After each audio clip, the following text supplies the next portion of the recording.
Bismillahirrahmanirrahim. Assalamualaikum warahmatullahi wabarakatuh. Alhamdulillahirrabbilalamin. Wassalatu wassalamu ala asyrafil anbiya'i wal mursalin wa ala alihi wa ashabihi ajmain wa ba'd. Alhamdulillah, para mahasiswa sekalian, kita bertemu kembali dalam mata kuliah kita, mata kuliah linguistik, ilmu lughah, dan mudah-mudahan apa yang selama ini kita sampaikan akan bisa menjadi wawasan kita tentang apa dan bagaimana sesungguhnya konsepsi bahasa atau kebahasaan itu. Karena sesungguhnya kalau kita bicara tentang ilmu lughah, ya, ilmu lughah adalah ilmun yadrusu anil lughah dirasatan ilmiah, sebuah kajian tentang bahasa secara ilmiah. Karena itu paling tidak kita tidak sekedar menjadi pengguna bahasa, tetapi bisa mengetahui konsepsi bahasa itu. Nah, hari ini kita berbicara tentang kepunahan bahasa. Ya, hari ini kita bicara tentang kepunahan bahasa.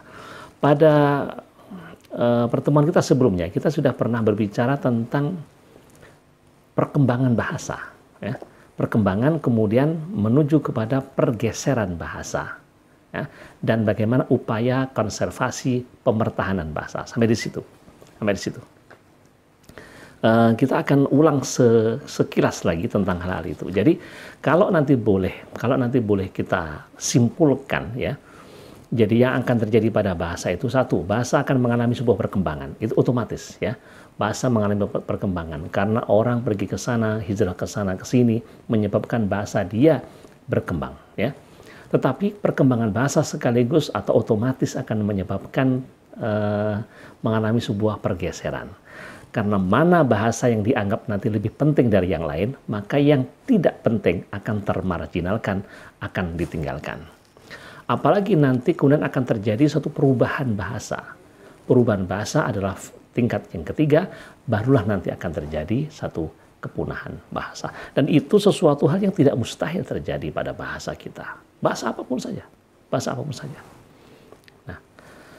Nah, pertama kita bicara tentang faktor-faktor yang bersentuhan langsung dengan bahasa itu sendiri. Ya. Kita ulangi lagi hal-hal, faktor yang bersentuhan langsung dengan bahasa. Supaya kita tahu kira-kira bahwa itulah di antara penyebab kepunahan itu bisa terjadi. Yang pertama faktor sosial. Jadi faktor sosial menjadi faktor paling penting yang mempengaruhi kehidupan bahasa itu sendiri. Faktor sosial, jadi berpindahnya seseorang dari satu tempat ke tempat lain, kemudian saling terjadinya interaksi antara satu suku, antara satu kelompok dengan lain, antara guyub tutur pengguna bahasa yang satu kepada bahasa yang lain, mengakibatkan itu nanti terjadinya perubahan, perkembangan, dan seterusnya. Nah, itu yang pertama, faktor sosial. Kemudian yang kedua ada faktor kebudayaan, budaya, ya. Kultur juga sangat efektif dalam pengembangan bahasa. Jadi misalnya ini, kalau sebuah daerah, ya, suatu saat terus mengalami kemajuan. Ini kalau bagusnya cerita sebuah daerah yang dulunya tertinggal, lalu kemudian karena industrinya semakin maju pesat, maka kemudian terjadilah industrialisasi. Sudah barang tentu proses industrialisasi nanti akan berdampak terhadap bahasa yang dipakai oleh seseorang. Apalagi kalau proses industrialisasi itu misalnya ini kan desa, kemudian ada perkotaan. Pabrik itu biasanya kan selalu berada di daerah perkotaan. Sehingga tidak bisa kita nafikan bahwa proses migrasi atau proses perpindahan masyarakat dari desa ke kota tidak bisa kita hindari. Pada saat itulah kemudian itu juga akan berpengaruh terhadap bahasa. Karena kemarin di antara penyebab pergeseran bahasa adalah apa? Perpindahan penduduk. Di sini dengan bahasa yang lain kita katakan faktor budaya. Ketika budaya semakin meningkat, biasanya nanti bahasa juga akan berubah. Ya, seperti itu. Dan termasuk juga adalah faktor agama. Faktor agama juga ikut membawa peran di dalam hidup dan tidaknya bahasa. Kita bicara tentang bahasa Arab misalnya. Bahasa Arab salah satunya ia menjadi sangat eksis dibanding dengan bahasa yang lain. Karena di samping ia menjadi bahasa agama, Bahasa agama dalam artian seluruh ritualistik ibadah mahdohnya umat Islam itu menggunakan bahasa Arab. Bahkan dalam beberapa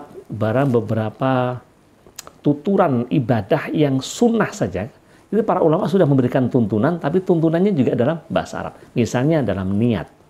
Niat kan sesungguhnya kan boleh pakai bahasa Jawa, boleh pakai bahasa Indonesia. Tapi karena orang Islam, ulama sudah membuat tuntunan niat menggunakan bahasa Arab.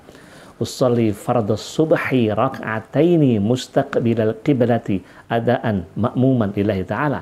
Atau kalau puasa nawaitu soma gadin an adai fardhi syahri ramadhana hadis sanati fardhu lillahi ta'ala. Semua itu berbahasa Arab.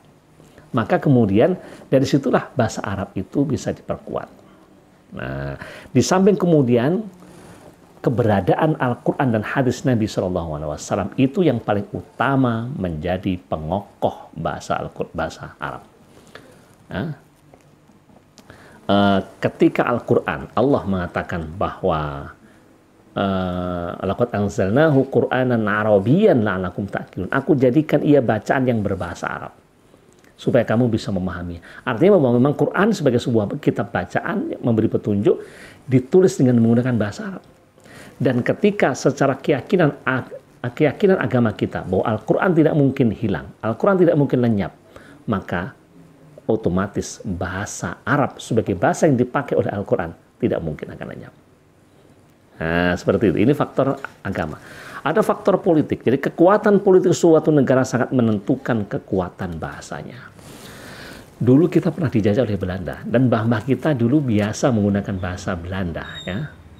Bahasa Belanda. Hanya karena memang ini kita sudah berapa merdeka, sudah 75 tahun lebih ini, maka sudah tidak ada lagi generasi yang bisa berbahasa Belanda. Tetapi dulu ketika faktor penjajah sekaligus juga selalu berupaya untuk melestarikan bahasa. Baik, itu yang terjadi, hal-hal yang mempengaruhi bahasa. Jadi karena itulah maka faktor politik pun juga berpengaruh, bahkan hilangnya bahasa. Nah, bahasa bisa hilang ketika misalnya satu saat adanya pelarangan. Dulu pernah ketika Jepang masuk, kita pernah ada pelarangan menggunakan bahasa Indonesia, walaupun itu tidak bertahan lama. Tetapi ada kata itu bercokol dan lama terjadinya pelarangan sebuah bahasa tertentu, masyarakat diwajibkan beralih ke bahasa yang lain, maka disitulah maka akan terjadi kepunahan bahasa, kepunahan tanpa adanya musibah, tanpa bencana dan seterusnya. Nanti akan kita bahas di situ. Di samping ini, ya, jadi ada perubahan bahasa, ya, jadi perubahan bahasa. Memang menjadi sebuah tabiat yang lazim bahasa mengalami perubahan, iya. Sekaligus disitulah kemudian nanti proses dia akan mengalami pergeseran dan akan mengalami satu kepunahan. Ada kalanya perubahan itu dalam rangka penataan sistem kebahasaan, tetapi tidak menutup kemungkinan juga bahwa perubahan itu membuat kemudian terjadinya istilahnya ada inhitatul makna, menurunnya derajat bahasa sampai nanti akan berdampak pada hilangnya bahasa. Ada perubahan fonologi yang nanti mahasiswa bisa pelajari sendiri, ya. Ada perubahan yang terjadi pada morfologi, pada binyatul kalimah, perubahan pada sintaksis, struktur struktur kalimatnya, ada perubahan dari semantik, perubahan kosakata dan seterusnya. Itu yang ikut menjadi sebab perubahan itu terjadi. Ya, perubahan itu terjadi. Para mahasiswa sekalian, kita hanya akan menyampaikan bahwa ada dua aspek, ya. Ada dua aspek kepunahan bahasa itu. Satu yang disebut dengan aspek linguistik dan aspek sosiolinguistik. Ya. Jadi kalau aspek linguistik artinya bahwa bahasa yang berada dalam saat-saat terakhir pemakaiannya dalam suatu guyub mengalami perubahan, baik perubahan sistem lafal, sistem gramatikal, dan lain sebagainya. Ini namanya faktor linguistik.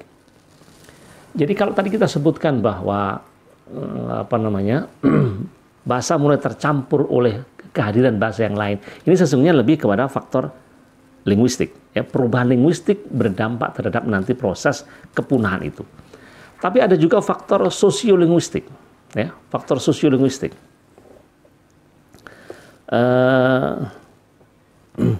Faktor sosiolinguistik. Di sini disebutkan bahwa kondisi sosial masyarakat, ya, kondisi sosial menjadi sebab di mana bahasa itu akan mengalami sebuah kepunahan. Ya, tentu tadi sudah kita sebutkan di awal. Mulai dari mulai dari perpindahan penduduk, termasuk juga nanti bencana alam dan lain sebagainya. Itu yang ikut menambah daftar proses-proses kepunahan itu terjadi. Nah, ini sebenarnya para mahasiswa sekalian yang bisa kita sampaikan secara singkat, dan memang kita tidak sampaikan secara detail ya, karena mahasiswa silakan untuk bisa mengakses sendiri nanti. Karena begitu banyaknya materi tentang kepunahan bahasa. Ya, salah satu nanti mahasiswa akan diberi tugas untuk membuat makalah tentang kepunahan bahasa ini. Tapi nanti lihat di Google Classroom. Mudah-mudahan di sini menyadarkan kita bahwa upaya konvergensi bahasa itu penting. Upaya konservasi. Konservasi bahasa itu menjadi penting. Karena bahasa akan mengalami pergeseran, bahasa akan mengalami perubahan, bahasa juga akan mengalami kepunahan. Upaya kita dalam rangka membendung terjadinya kepunahan tentu harus kita lakukan. Wallahu a'lam bishawab, ini yang bisa kita sampaikan, mudah-mudahan bermanfaat. Billahi taufiq wal hidayah. Assalamualaikum warahmatullahi wabarakatuh.